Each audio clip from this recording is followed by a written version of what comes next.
Eh bien, vous qui étiez dubitatif au début, vous voilà embarqué dans son histoire. Ah, ce sont grâce à mes talents de narrateur. Pas vraiment, c'est surtout que je me demande quand est-ce qu'ils vont mourir. Mais je ne vous permets pas. Attendez de voir ce qu'ils vont faire. Je dois bien avouer, Alban, qu'on s'est fait prendre par l'histoire finalement. Bien, je ne vais pas vous embêter plus longtemps. Voici vos boissons. Merci beaucoup. Merci. Et pour toi, l'humain, Il te dit merci. il n'a pas décroché un mot depuis tout à l'heure. Non, rien. On finirait même par l'oublier. L'histoire te plaît? Je vais prendre ça pour un oui. Bon bah, si vous avez soif, n'hésitez pas. Ça marche, merci Alban. Bon, revenons à nos moutons. Nous en étions restés à la pourchasse des 2 gobelins par le corbeau. Le corbeau suivait les gobelins toute la soirée jusqu'en début de matinée où ils avaient rejoint leur tribu. Naeldor, qui est connecté mentalement avec son corbeau, et peut ainsi voir et entendre tout ce que son corbeau voit et entend, put apercevoir ceci. Il n'y avait aucune trace d'enfant, juste du bétail et des récoltes que les gobelins avaient volées aux villageois, et les 2 gobelins étaient en train de se faire crier dessus par le chef de la tribu, et se sont fait chasser. La tribu semblait préparer un long voyage et marcher en direction du sud. Aucune trace de l'enfant. Alors ce ne seraient pas eux les coupables. En même temps, s'ils préparent un voyage de migration, je les vois mal s'embarquer un enfant qu'il faudra d'autant plus nourrir. Mais peut-être qu'il n'y avait pas 3 gobelins mais 4 et que c'est le 4e qui a capturé l'enfant. Visiblement, ils ont l'air d'avoir agi contre la volonté de leur tribu. Oui, même si ça avait été le cas, pourquoi ils n'auraient pas rejoint les autres? Sinon, c'est juste une pure coïncidence. Ouais, c'est possible aussi. Alors, Scipion, que s'est-il passé? Eh bien, les PJ ont décidé de se lancer dans une investigation auprès des habitants du village. Cela était dur, au début, car ils étaient persuadés que les responsables étaient les gobelins, et les convaincre du contraire a été long et pénible pour l'équipe. Pas étonnant. Le traumatisme des événements d'il y a 30 ans est encore présent. Tout à fait. L'enfant disparu se nomme Luki. Il a 9 ans. Petit pour son âge, il est brun et plutôt courageux. Si Adril ne le connaît pas car il était parti depuis longtemps quand il est né, Arador, en revanche, le connaît bien et l'a vu grandir, lui, ainsi que tous les membres de leur bande. Sa disparition affectait donc notre chevalier au grand cœur, qui se faisait un point d'honneur à le retrouver. De même qu'Édouard, mais pour d'autres raisons. Pour sa réputation, c'est ça? Non mais je vous jure, celui-là... Il va y avoir de la compétition dans l'air. Hé hé. En interrogeant les parents et amis de Luki, ils réussirent à apprendre qu'il s'était lié d'amitié avec un enfant gobelin. Étrangement, il avait des capacités pour parler leur langue. Sûrement des vestiges du drame passé qui a fait développer chez certains enfants des capacités insoupçonnées. Capacité insoupçonnée. Ce n'est pas Adril qui... Exactement, mais revenons à nos moutons.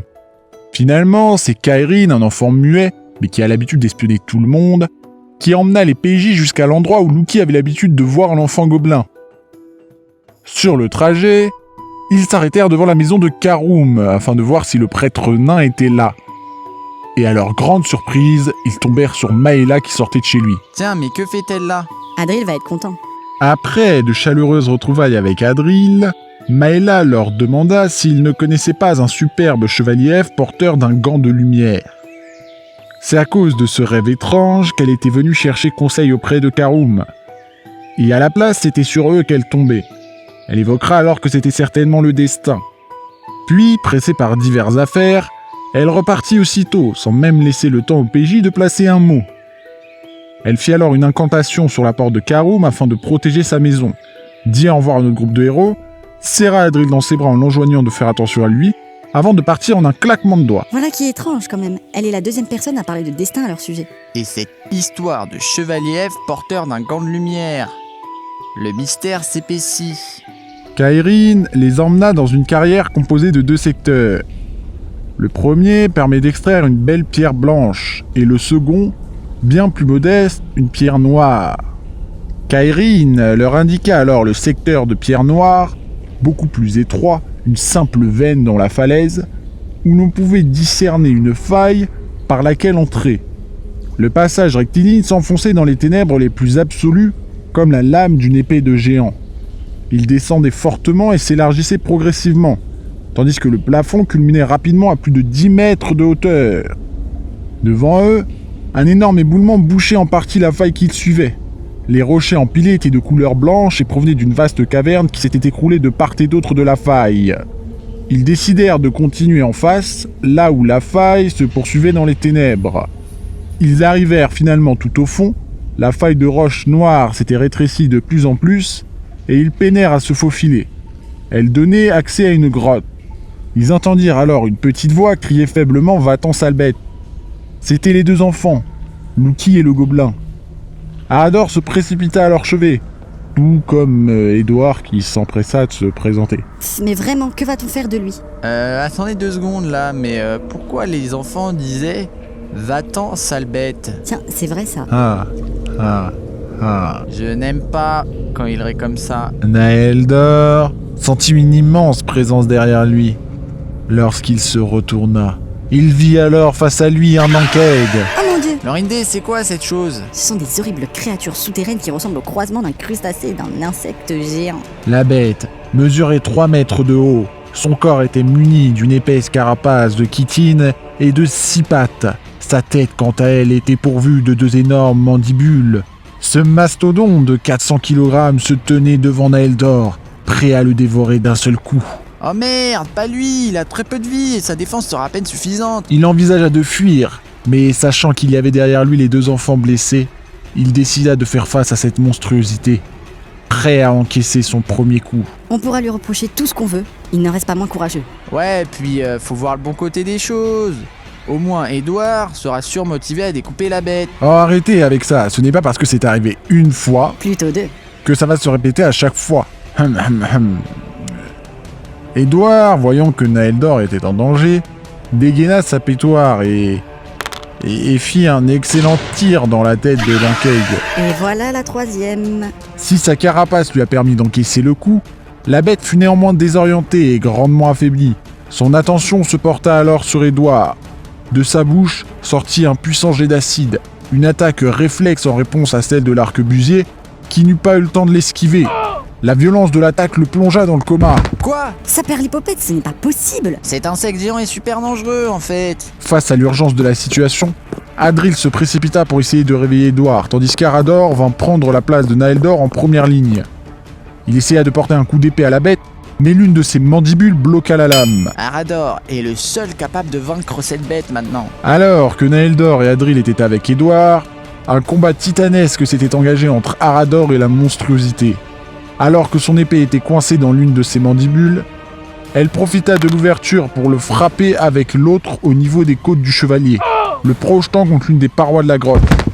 La violence du coup était telle qu'Arador fut trop faible pour se relever tout de suite. Et merde, si même Arador galère contre cette chose, ils ne vont jamais s'en sortir. Alors qu'Édouard retrouvait ses esprits, Naeldor, l'arme à l'œil, lui dit « Édouard, je te vengerai » avant de partir attaquer Lankeg. Mais non, mais qu'il ne fasse pas ça, il va y laisser sa peau. Il se déplaça de l'autre côté d'où était Arador pour attirer l'attention de la créature et offrir au chevalier une brèche. Il courut jusqu'à l'une des pattes, où il abattit son bâton de toutes ses forces. La violence était telle qu'on entendit dans toute la caverne un craquement. La réponse de la bête ne se fit pas attendre.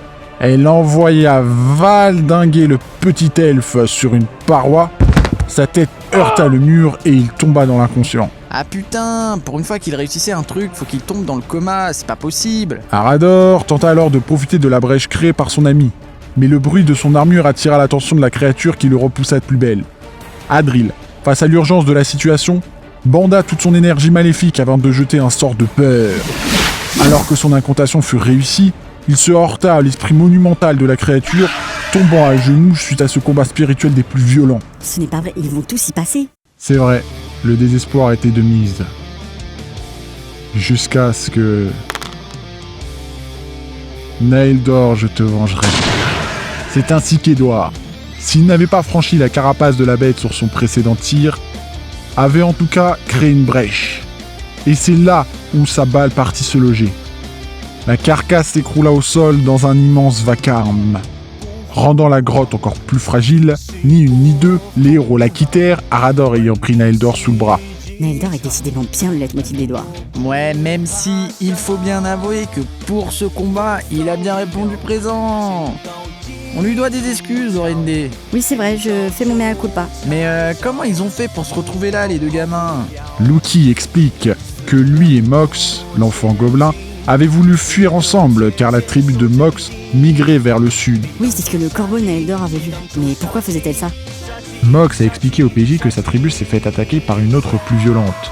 Cette dernière fuyait le nord où un grand danger s'y profilait.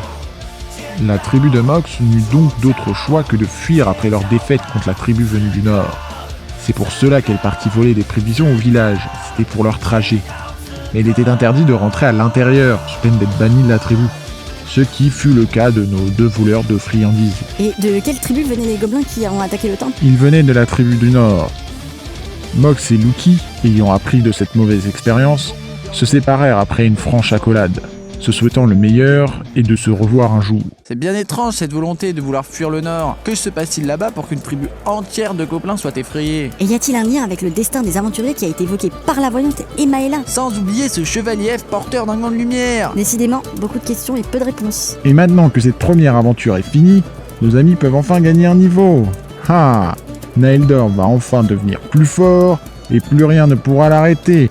Vous allez enfin découvrir sa véritable puissance. Hâte de voir ça. Et Adril aussi, j'espère. Hein. Vous allez être surpris pour la prochaine aventure. Elle nous fait pas attendre. Raconte-nous, on veut savoir. Alors qu'il s'entraînait au village depuis plusieurs semaines sous un temps de chien, et qu'une humeur maussade commençait à s'y installer, due aussi à l'absence du nain, un chariot avec une étrange cargaison arriva au village.